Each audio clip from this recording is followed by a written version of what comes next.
Ibu terkasih kita, almarhum Ibu Tuti Catunjung. Sebelumnya mari kita berdoa. Bapa yang baik, di dalam nama Tuhan Yesus Kristus, ucap syukur, terima kasih Bapa. Engkau hantarkan kami dari rumah duka sampai tiba di tempat pemakaman ini, tidak kekurangan suatu apapun. Kami yakin dan percaya penyertaan-Mu yang luar biasa atas kami.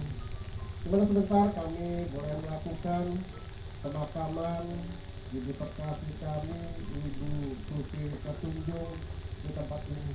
Kami yakin dan percaya tubuh darah kami letakkan di tempat ini karena tubuh dan darah tercipta dari debu dan tanah. Harus dikembalikan pada debu dan tanah kembali Bapa. Kami yakin dan percaya roh dari Ibu Tuti Catunjung bersama dengan Engkau di tempat perhentian yang sementara, yaitu di Taman Firdaus. Kami akan percaya segala kebaikan dari Tuhan. Engkau berikan kekuatan bagi keluarga yang ditinggalkan. Engkau memberikan pengharapan bagi mereka agar senantiasa iman mereka tidak akan melepaskan daripada Engkau. Engkaulah jaminan bagi kehidupan kami. Kiranya proses pemakaman ini dapat Engkau berkati dari awal hingga pada selesainya. Di dalam nama Tuhan Yesus Kristus. Haleluya. Amin. Salam, Bapak Ibu saudara kasih Tuhan. Di tempat ini saya sudah menyampaikan firman Tuhan karena kita sudah mendengarkan di rumah duka bagaimana kita berharga di mata Tuhan. Siapapun kita, sepandai apapun kita, sekaya apapun kita, sesederhana apapun kita, kalau kita memiliki Yesus Kristus, kita sangat berharga. Bahkan dikatakan tadi dua ekor burung pipit sangat berharga. Kita manusia, kita luar biasa, pasti berharga. Sebelum kita memakamkan Ibu Tuti Catunjung, saya akan membacakan beberapa ayat untuk menguatkan iman kita, pengharapan kita. Mungkin sampai saat hari ini kita mengaku sebagai orang Kristen, tetapi mungkin juga kita jarang baca Alkitab kita, Bible kita jarang kita buka. Biarlah pada hari ini firman yang akan disampaikan, akan saya bacakan untuk menguatkan, untuk memberikan peneguhan pada iman kita. Terambil di Yohanes 14 ayat 1 sampai 4 dan 6. Janganlah gelisah hatimu, sebagaimana engkau percaya kepada Elohim, percayalah juga kepadaku. Ini Yesus sendiri yang berkata lewat firman-Nya. Tertulis Elohim mana yang kita ikuti? Yaitu Yesus Kristus. Yesus berkata juga, di rumah Bapakku ada banyak tempat tinggal, dan jika tidak demikian, tentu aku mengatakan kepadamu, aku pergi untuk menyediakan tempat bagimu. Jika aku pergi dan menyediakan tempat bagimu, maka aku akan datang kembali untuk membawa kamu kepadaku, supaya di tempat aku berada, kamu pun berada. Kamu tahu kemana aku pergi, dan tahu jalannya. Ayat yang ke-6, Yesus berkata kepadanya, akulah jalan dan kebenaran dan hidup. Tidak seorang pun datang kepada Bapa jika tidak melalui aku.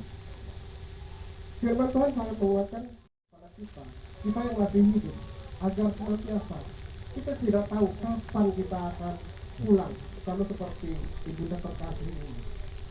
Selagi kita hidup, selagi kita masih bisa berpikir, dari awal saya katakan, sampai iman kita tahu kepada Yesus Kristus, jaminannya ya dan amin, itu sudah ada, tercatat di buku kitab suci. Jangan pernah kita diombang-ambingkan iman kita dengan dunia yang fana, dunia yang tidak ada pengharapan, keadaannya adalah semu. Firman kita hanya sementara. Janganlah firman Tuhan ini menguatkan kita, bahkan kita akan kembali ke rumah Bapa. Seperti ibunda terkasih saat hari ini berada bersama-sama kita, tidak berdiri sama seperti kita, dia terbujur di dalam peti, karena ini adalah cuma jasad, tetapi rohnya sudah bersama dengan Bapa. Oleh karena beliau waktu hidupnya bersama-sama dengan kita punya kewajiban untuk mengembalikan kembali dengan sopan, dengan rapi, dikembalikan kepada debu dan tanah. Yesus sudah berkata apa? Di rumah Bapakku banyak tempat tinggal. Jangan pernah kita merasa, mungkin yang lain terdahulu sudah memenuhi rumah di sana. Aku di mana tempat tinggal? Tidak ada. Firman Tuhan mencatat, di rumah Bapakku banyak tempat tinggal. Orang yang pada Yesus Kristus memiliki keimanan yang kuat.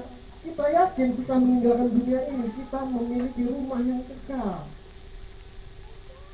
Bukan hanya bohong-bohongan. Firman Tuhan mengatakan, bahkan di ayat keempat dikatakan, kamu tahu kemana aku pergi dan tahu jalannya. Mungkin kita juga ragu, siapa Yesus, kemana dia pergi. Dan di ayat ke-6 dikatakan seperti ini, Yesus sendiri yang berkata. Yesus berkata padanya, yaitu saudara-saudara yang mendengarkan firman Tuhan dan saya, akulah jalan, ini kata Yesus, dan kebenaran dan hidup. Pernahkah kita mendengar dari keimanan yang lain menyatakan, berani berkata, akulah jalan, jalan kehidupan, tempat yang terang. Tetapi Yesus berani mengatakan demikian, karena memang Yesus adalah Bapa Yahweh sendiri, dia adalah Tuhan. Dia mengatakan kepada kita umatnya, Yesus berkata, akulah jalan, kebenaran dan hidup. Yesus tidak pernah melakukan kesalahan. Apapun yang saudara baca di Alkitab, pernahkah Yesus melakukan kesalahan? Dia hidup, memang dia hidup. Yesus pernah mati 3 hari oleh karena dosa-dosa dan kesalahan kita. Karena kita tidak mampu melalui diri kita sendiri. Bapa yang turun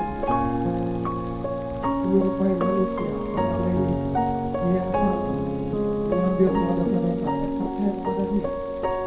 Segala kesalahan kita dibawa ke Golgota, disalibkan.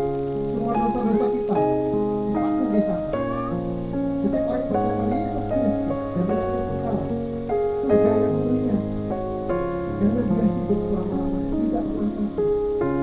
Bahkan kubur tidak dapat menahan dan dikatakan. Ayat yang terakhir di Yohanes 8:12.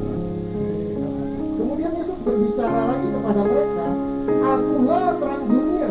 Siapa yang mengikut aku tidak akan pernah berjalan dalam kegelapan, melainkan memiliki terang kehidupan. Sangat jelas Yesus menyatakan kehidupan. Dia adalah terang dunia. Kita mengikuti terang dunia, firman itu tidak terang. Kita melihat contoh HP kita menjadi senter. Kita berada di tempat kegelapan, kita nyalakan senter di HP kita. Kita masih bisa berjalan. Itu keadaan kita begini. Dalam roh, kita mengikuti Yesus Kristus. Karena dia adalah terang, kita mengikuti jalannya, kita berada di tempat terang. Bahkan waktu kita tidak tahu jalan pulang, Yesus akan datang kembali untuk membawa kita bersama-sama. Dia membawa kita ke depan. Dan pada hari itu ada obat di pagi.